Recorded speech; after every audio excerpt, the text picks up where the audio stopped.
Bugün sizlerle birlikte trend kanalı çizmeyi göstereceğim ve öğreteceğim. Hemen yine tekrardan olduğu gibi boş bir alanda başlayalım fazla zaman kaybetmeden. Yine bir örnek şöyle piyasa değerimizin gittiğini varsayıyorum. Şöyle tepeler yapsın. Bizlere şu şekilde böyle biraz daha küçültelim. Şöyle biraz daha devamını alalım.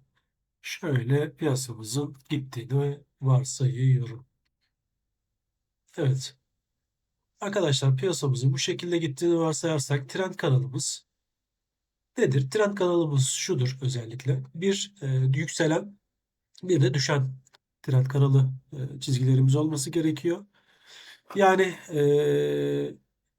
hangi enstrümanla ilgileniyorsak o enstrüman o zaman dilimi çerçevesinde o trend kanalının içerisinde seyir ediyor olması gerekli. Bu da bizim için o kanalın yani o yolun güvenli olduğu haline getirmiş oluyor. Hemen gösterelim. Mesela e, birazdan piyasanın gerçek üstünde de göstereceğim.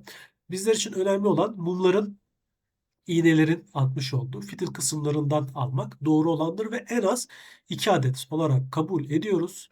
Şuradan tren çizgisi, paralel kanal veya regülasyon kanalı olarak da 3 adet kullanabilirsiniz. Ne kadar geçmişe gidip ve en düşükten en yüksek olarak alırsak trend kanalını bizler için daha güvenli oluyor. Yine söylediğim gibi. Mesela şuradan aldık, çekiyoruz. Şu benim için çok güvenli bir trend kanalı çizgisi. Hemen gösterelim neden. Bakın arkadaşlar. Birinci noktamız, hemen rengini değiştirelim. İkinci noktamız, üçüncü noktamız ve dördüncü noktamız. Ne demiştim? Minimum 2 adet olmakla birlikte ve üzeri ne kadar fazlaysa teğet geçmesi tren çizgimizi o kadar güvenli bir yol inşa etmiş haline geliyoruz. Her geldiğinde yani bir nevi burası destek olarak da kabul görüyor tabii ki. Her bu noktaya geldiğinde tepki aldığını görebilirsiniz. Bu bizim için yükselen trend kanal çizgisi olarak geçiyor. Hemen aynısını düşen trendde de yapalım. O da şuradan mesela bir öncekinden alıp birinci seviyeye geçiyor. Mesela ihmaller olabilir. İhmalleri göz ardı edebilecek ihmaller olabilir. Fazla olmamak şartıyla. Şöyle yaptığımızda bu da benim için şurada bir ihmal söz konusu. Bu iğne ucu fitili kabul ettiğimi varsayarsam bu da doğru bir trend kanalıdır. Bu da dikkatli bakın. Buradan bir tepki, buradan bir tepki. Şurayı da kabul ediyorum, şurayı da ediyorum. Bu da bizler için aslında bir nevi direnç görevi görmüş oluyor. Bu kanal örnek veriyorum ne zamandan olsun hemen çizdik fiyat aralığımızı. Mesela örneğin saatlikte olduğu için fazla bir gün vermeyecektir bize. İşte 18-19 Aralık'tan e, 19 Aralık gece 4'e kadar yani sabah 5 gece 4 24 saatlik bir zaman diliminde ki biz bunlara 4 saatlikte veya günlükte bakıyoruz tabii ki uzun trendlerde. Bu da oluyor ki yani 1 ay, 2 ay, 3 ay, 5 ay, 6 ay, 7 ay bir süreç oluyor. Ben tamamen mantığını sizlere göstermek için gösterdim. Bakın işte 24 saat içerisinde bu kanal arasında piyasa enstrümanımız e, bir yol seyretmiş.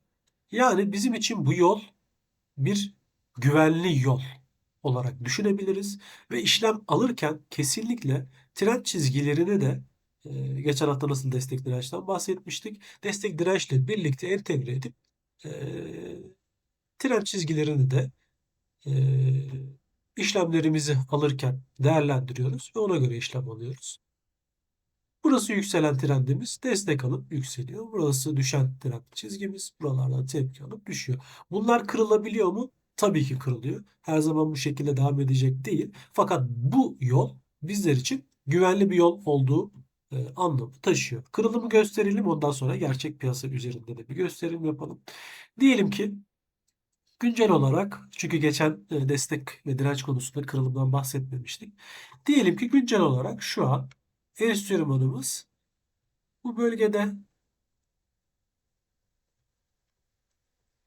şu bölgede diyelim ki aşağıya doğru buraya geldi ve buradan aşağıya saldı. Diyelim ki saatlikte veya 4 saatlikte veya günlükte mumumu kapattı. Buradan sonra bir retest attığını yani kırmış olduğu bölgeyi test ettiğini varsayıyoruz. Tekrardan geri yukarı geldi. Tekrardan bu bölgeden kırıp içeriye dahil olamadığını varsayıyoruz ve tekrardan tepkisini almakla birlikte aşağıya doğru düştüğünü ve ikinci mumun da aşağıya doğru açtığını kabul edersek bizler için artık bu bölgenin neredeyse kesin olarak bir kırılım gerçekleştiğini ve yeni trendimizin artık buradan tepki alıp yukarı değil, buradan kırılımla birlikte aşağıya doğru gittiğini düşünüyoruz arkadaşlar. Yani bir kırılış saatlik ve 4 saatlik veya günlük kapanış. Arkasından retest olursa bizler için çok daha iyi olur. En azından bu noktayı test etmiş olur. Yani emin olmuş oluruz. Retestle birlikte tepki alıp tekrardan aşağı çift kırmızı mum kapanışı saatlikte yaptıktan sonra bu bölgenin neredeyse kesin bir şekilde kırılmış olduğundan emin oluyoruz. Bu sefer trendimizi ne yapıyoruz? Artık yeni trendimizi bu bölgeden bu şekilde değil, mumun kapanıp yukarıya seyrettikten, fiyat düzeltmelerini de sağladıktan sonra yukarıya seyrettikten sonra en alt ucuna doğru çizerek yeni bir trend kanalı oluşturuyoruz arkadaşlar. Anlattığım aynı şekilde yukarıda da geçerli. Bu sefer mumun renkleri değişiyor. Buradan kırmadığını ve yani şuradan artık aşağıya değil de yukarıya gittiğini varsayıyorum. Piyasamız yukarı gidiyor, gidiyor. Şu bölgede tepki alıp aşağıya değil, bu bölgede diyelim ki yukarı kırdı. Retest olmasına da gerek yok. Retest olursa bizler için dediğim gibi kesinirlik sadece e, emin olmak daha iyi oluyor. Kırılışı görmek daha iyi oluyor. Şöyle buradan bir kırılım gerçekleştiğini, saatlik kapanışını yaptığımız ve test olmadığını varsayıyorum. Tekrardan açtı. Çift kırım, çift yeşil mum yukarıya doğru. İllaki bir yerde price hike bizlere verecektir. Yani bir dönüşü bunun olacaktır. Olmadığını varsayalım gidiyor. Saatlikler kapanıyor. Zaten ben artık bu iki yeşil mumdan sonra buranın kapandığını da artık kırıldığını da özür diliyorum. Kırıldığını da artık varsayıyorum. Fakat bir retest attığını varsayalım. Şu şekilde ve tekrardan yukarıya doğru gittiğini varsayalım. Buradan tepki aldı ve artık anlıyorum ki bu nokta benim için yukarıya yönlü kırılmış demek oluyor.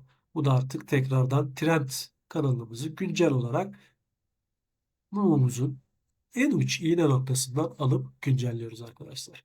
Hemen gerçek bir piyasada bahsedelim. E, Nerede bahsedelim? Şöyle bir Euro'yu Euro Türk lirasına bir bakalım. 4 saatliğimizi alalım. Şöyle güncelleyelim. Mesela bizler için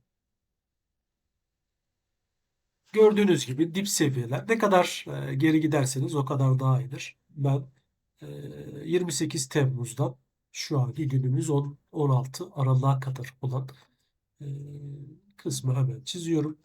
Dediğim gibi yine en uç noktamız şurası gözüken en düşük. Buradan alıyorum ve ne demiştim en az 2 adet mum çubuğunun değmesi şartıyla çizgimi çekiyorum. 1 ve başlangıcımız 2 olmak üzere yükselen trend çizgimizi çekti. Şimdi bir de bunun düşüşünü yapıyoruz.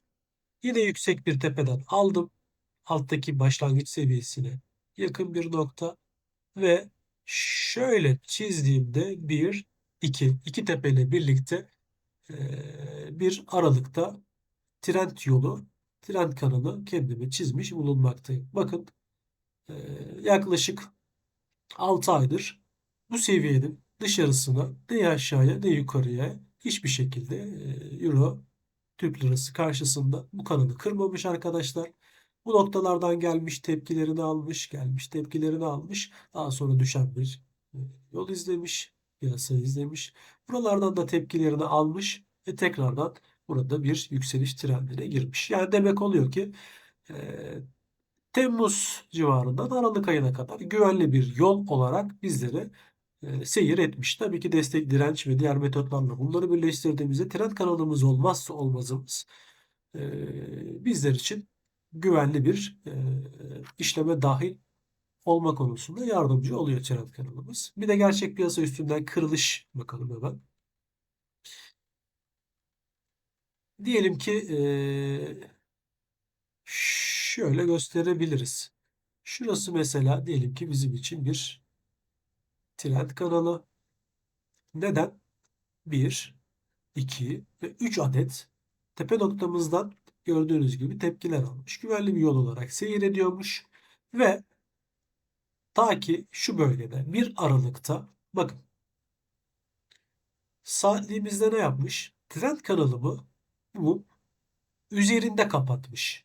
Ve daha sonra bir retest yapmış. Retestle birlikte kanalın içerisine girmiş. Ben burada bunu aslında kırılmış diyemiyorum. Bu kanala. Kırılmış diyemiyorum. Çünkü retest ve içerisine tekrardan dahil olmuş. Tekrardan bu noktaya geri gelmiş trend kanalımın. Tekrardan bir üzerinde kapanış sağlamış çift yeşil mumla birlikte. Ve arkasından bir retest sağlıyor kırmızı mum ve arkasından tekrardan yeşil mumu yakıyor çift olmak üzere. Ben burada artık kesin olarak dediğim gibi kesine yakın olarak anlıyorum ki trend kanalımı kırmış. Kırmış mı hemen kontrol ediyoruz. Şöyle baktığımızda evet kesinlikle kırmış ve piyasamızı dikkatlice bakın artık bir yükseliş gerçekleşmiş arkadaşlar. Bizler için zaten şu bölge artık buy pozisyonu içinde uygun oluyor. Fiyat düzeltmesine gittikten sonra yükselişini de vermiş. Trend kanalımız önemli arkadaşlar. Kırılmadığı takdirde iç kanalın içinde piyasamız gezerken ona göre işlem alıyoruz. Kırılım gerçekleştirdiğinde de işlem alma fikrimiz, ideal düşüncelerimiz tabii ki değişiyor. Umarım anlatabilmişimdir. Tabii ki bu böyle olduğunda ne oluyor? Artık yeni trend çizgimizde böyle değil. Artık çünkü buraları test etmiş. Artık böyle oluyor arkadaşlar. Yeni yolumuz budur. Buradan tepki alıp düşebilir. Aşağıdan da aynı şekilde. Ne zaman kırılım gerçekleştirdi? Ona göre yeni güncel değerlerle birlikte piyasayı değerlendiriyoruz. Bir dahaki derste görüşmek üzere arkadaşlar. Aklınıza takılan veya bilmek, öğrenmek, incelememi istediğiniz sorular olur ise videonun alt kısmına yorum olarak bırakabilirsiniz. Abone olmayı ve like atmayı unutmayın. Sizlerden tek ricamız budur. Bundan sonra genel olarak da kendi grubumda özel derslerimi de kanalıma yükleyeceğim. Detaylı bir şekilde şu an anlatmış olduğum konuların detaylı bir şekilde uzun versiyonlarını da soru cevap şeklinde ilerleyen süreçte kanalımda bulabilirsiniz. Sağlıcakla kalın. Görüşmek üzere.